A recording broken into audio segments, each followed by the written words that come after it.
when you use indicators, it's really, really easy to throw away that system and start fresh. And I think that's the big problem.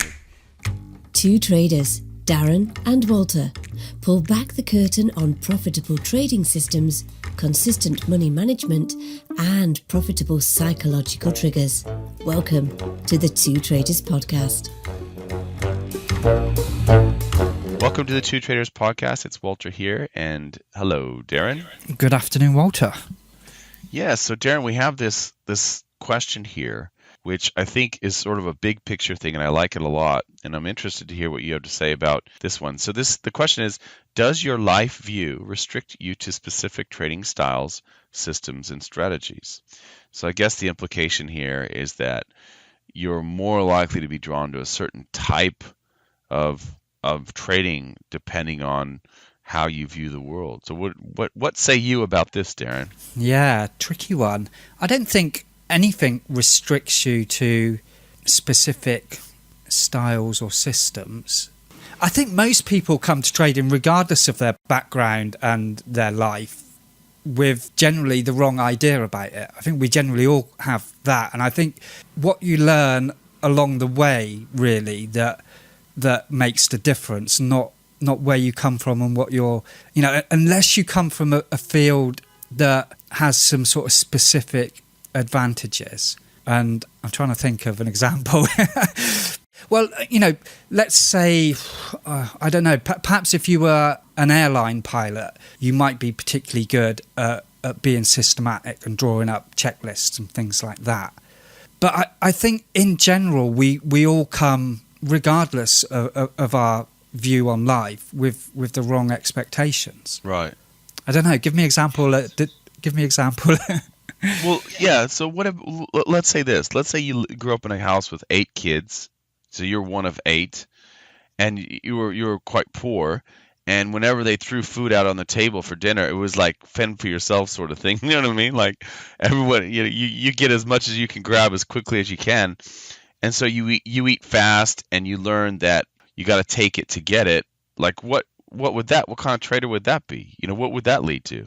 Yeah, I see your point. There's this idea of fractal emotions, which is basically, what our early years were like and how we viewed authority figures like your parents or older brothers or, kids above you at school or teachers.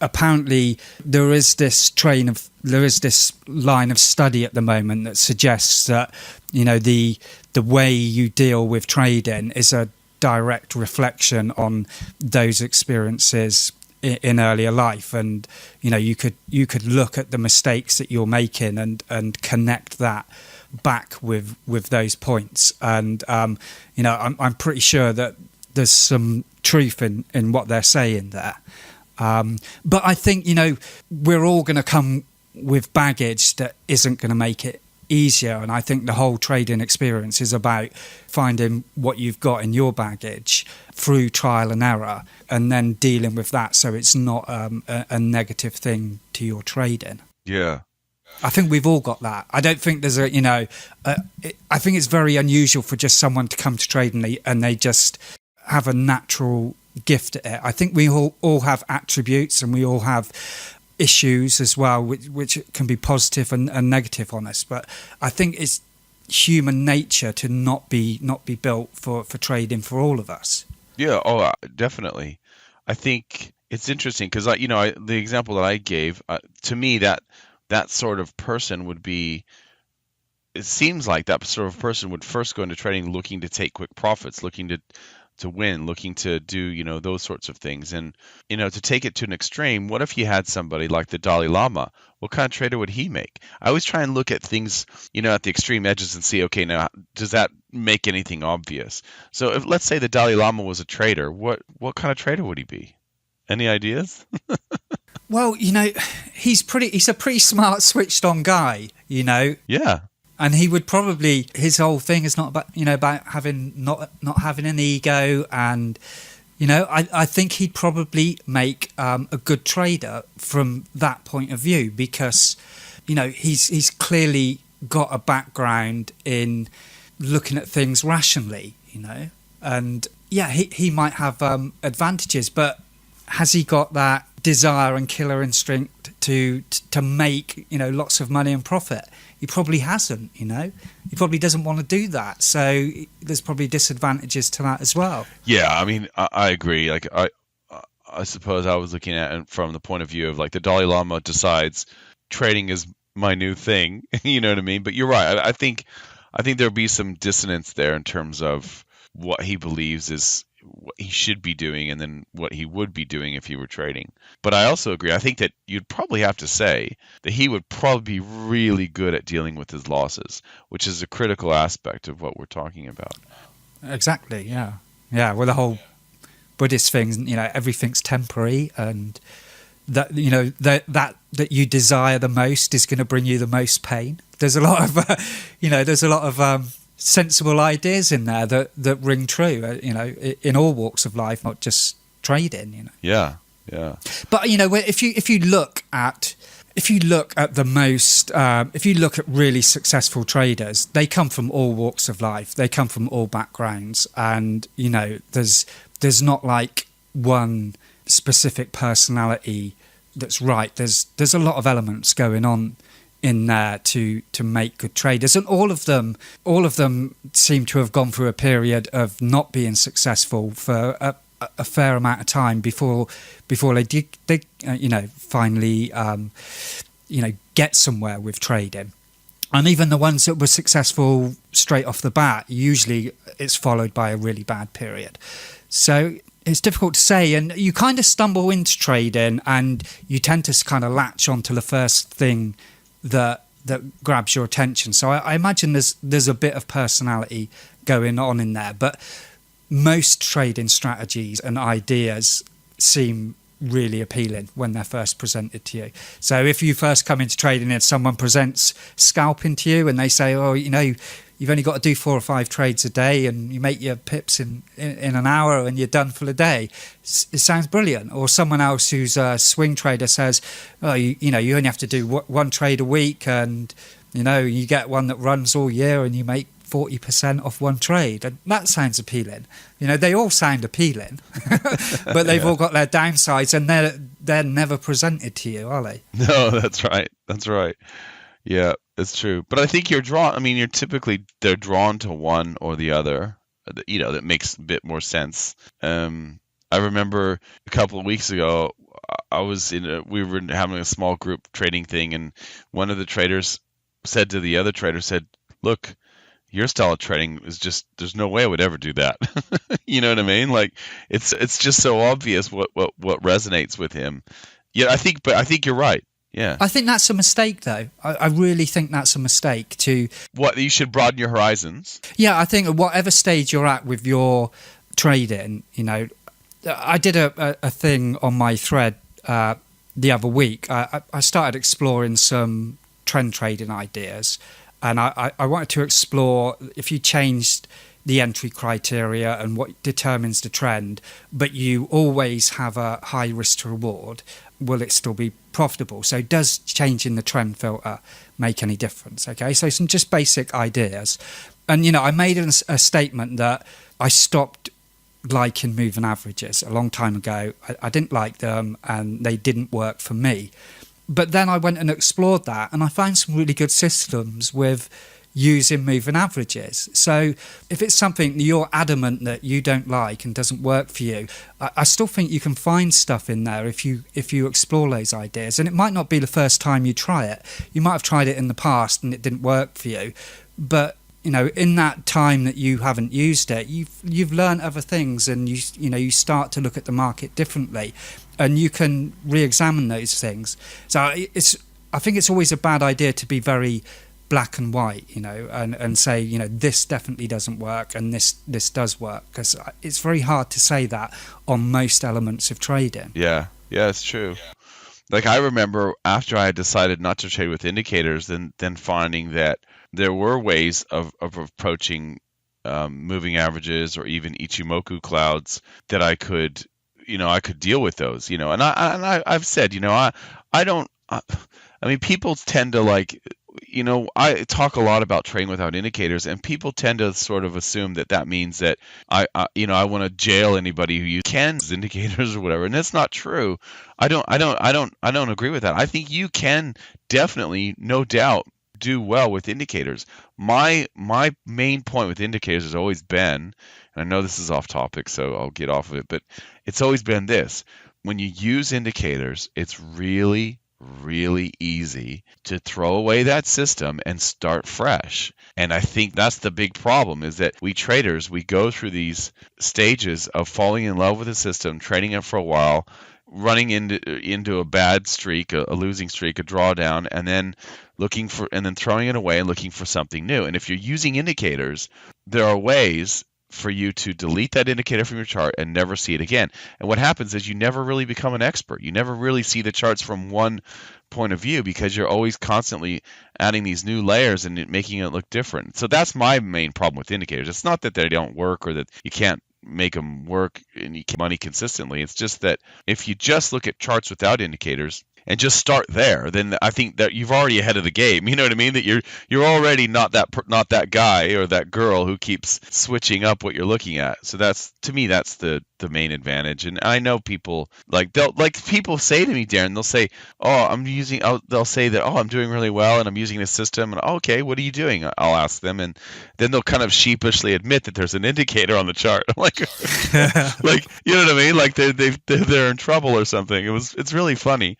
But yeah, so I don't think that that's a bad thing.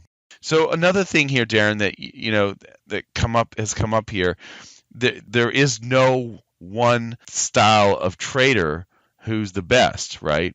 Now, I happen to know that there are some people that claim, and I'm not saying that I agree with this, but they claim that there's a certain type of trader or type of personality that makes the best trader. And I've seen this bandied around on the free forums out there. And I just want to quickly go through this list of qualities and just get your first instinct. Okay, so this is the Myers-Briggs. So if you ever hear someone say, I'm an ENT, F or whatever, those four letters, that's the system, the personality that we're talking about. It's quite popular in the US, where oftentimes they'll ask you to take one of these before you get a job or whatever.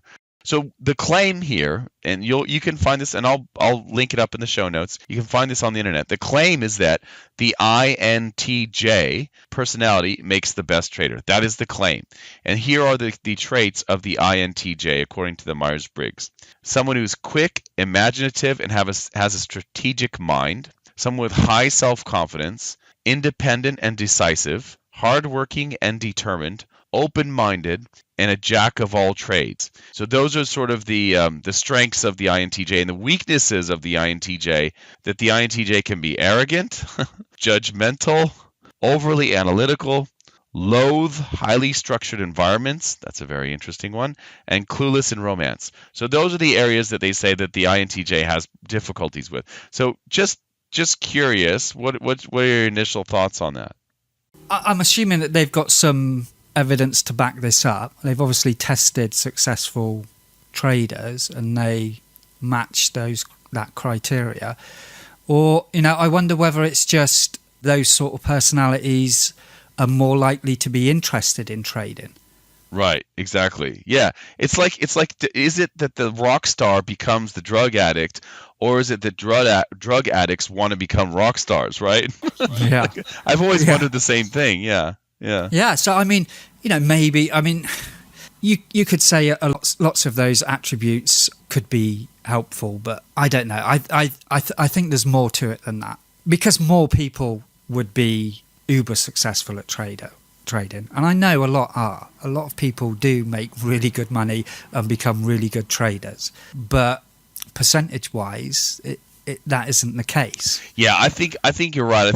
I think what's going on here is that these sorts of people, these are the types of people that they get drawn to trading, right? And there are other ones too out there that are talked about where they say, like, this is the style of person that tends to end up a trader. It doesn't mean that they're necessarily successful, but I think you're right. I think it's sort of the same thing with the rock and roll stars and drugs. It isn't that they happen to be musicians and then they get into drugs, or is it that perhaps they are looking for a lifestyle that will fit their drug habit or whatever, you know what I mean? And that's just kind of what they're drawn to. So I think that even though we might see a lot of INTJs in trading, maybe that's here, not because they're successful. It's just because that's what makes sense to them in terms of, a career. That seems like a viable option as a career is to become a trader. And so that's why we see more INTJs in trading. Yeah, I think the question should be more: do traders have a specific personality type? Really is what we're saying. And I guess broadly we are all similar personalities. Really, I don't think that it's. I could be wrong here. I don't like it when people say, "Oh, my personality is suited to being a scalper."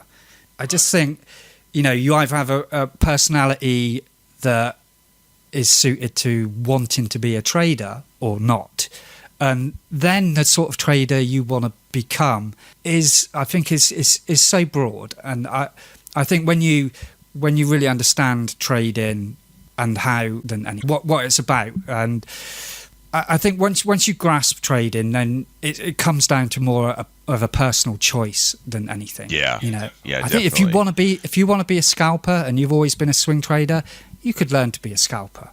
I'm not saying that you're going to be great at it, but if you understand the mechanics of what makes a successful trading approach, then you can have a good go at most things. You might not enjoy it, you might not personally enjoy that style of trading, but I don't think we're kind of like, we're all made to fit a certain hole in trading. I don't think it's like that. I mean, I might be wrong. You disagree with me here. Right. Well, I think it's like shoes. Like there are certain shoes that I wear, and I'm like, yeah, I can walk all day in these shoes. They feel really good. And there are other shoes that I might pick. I've got a lot of shoes, Darren, and I'll just go. You know what? I'll wear them today, but wouldn't have, I can get through the day, but it wouldn't be my first choice, and I like switching them up. And looking back, I've looked back now, and what I've noticed, it's really interesting. When I first started trading, like when I first started making profit, okay, so just throw out 4.5 years of the first, scrap that, right? So after that point, if I start right there and I look, what happened was this. I was trading from a sort of a trend point of view when I first started making money. So I was getting in on retracements, and then I moved to more of swing points. So what I call swing points, but really it could be still during a trend, and then you're taking a trade off of the end, or what you suspect to be the end of a retracement. So you're still going with the trend, and then reversals, right? And I traded a lot of reversals too, where I thought this was the end of the trend or just kind of a choppy market, and trading that. So it was sort of like swing points, and so I was trading what I would call swing points at the end of a retracement, or swing points just in general in the market, where you're trying to pick that turning point. And now what I've noticed is that I've become really, really comfortable trading the trends. Like, again, I'm really seeking out the trends. And I don't know if that's just because I've noticed a lot of trends recently, last couple months, or what, but it's interesting to me that I'm not trading as many of those reversal points as I did years and years ago. When I say years ago, I mean like 9 years ago. So that's interesting to me. I think that, like, noticing that. I don't know if it means anything. Like, I don't know if does it mean that I'm changing my style, or does it just mean that I like to think of the fact that what I do is I look at the market and I'll say, what kind of market is this? And then that will determine whether or not I can, find a strategy that would fit there. And usually it's a gut thing. Like, immediately I look at the chart and I look at the thing where X chart and so forth, because I look at a lot of charts. Usually it's a gut thing where I just say, no, this market is not what I like to trade. And what I'm saying is, I've noticed recently that over the last, couple 2 years, I've steadily moved to that comfort level, or my comfortable shoes now are kind of looking for those trends and getting in on those trends, rather than trying to find those, important swing points. Yeah, I imagine the elements that are making it work probably remains the same now. Right. I imagine I very much doubt you've changed the whole money management and trade management style. You're perhaps just looking for different setups. Right. Yeah. Yeah, I think so. And also I think that I've come to the point where I really like the idea of I'm okay with losers. Whereas I think years ago I was more interested in, typical, I want to have these 1-to-1 trades and have a, 80% win rate and that sort of thing. And I've come, I'm much more comfortable having a 30% win rate now than I ever was. So that also kind of determined basically by the types of profits that you're looking for and things like that. So you could be trading like you say, you could be trading the exact same system that was a 1-to-1 80% win rate, and now it's a 35% win rate 5-to-1 and the only difference is that you're just using different exits. It could be that. Yeah. I mean that's where I came unstuck. I had this thing where I wanted to let my trades run, so I wanted to get like 3-to-1 risk to reward, but I had this notion that I should be getting a 50% win rate, and that 50% win rate was actually a low win rate. And it's only when I kind of clicked on to the fact that if I'd just accepted my win rate dropping and just stuck at things a little bit longer, then it was the fact that I was holding my trades longer that was going to make me the money. But I was trying to force the win rate into the zone that I was comfortable with. And that was just based on my beliefs that 50% was already a low win rate. And it's only with a bit more experience and time and reading about other traders that I realised that the guys who were making a lot more money than me were actually winning a lot less. Yeah, right. And now really, once I've got kind of that idea set in my head, I can revisit other setups and styles of trading and apply those rules to them and make them much more successful. But for me, that bit always has to come with me. Yeah, that makes sense. Yeah, I don't want to be like low, high win rate, low risk to reward cannot be traded successfully. For me, that is a harder route. Okay, but I'm not. Some people are amazingly successful doing that. Yeah, absolutely. Yeah. It's just they're just different pitfalls, basically. Yeah, exactly. Yeah.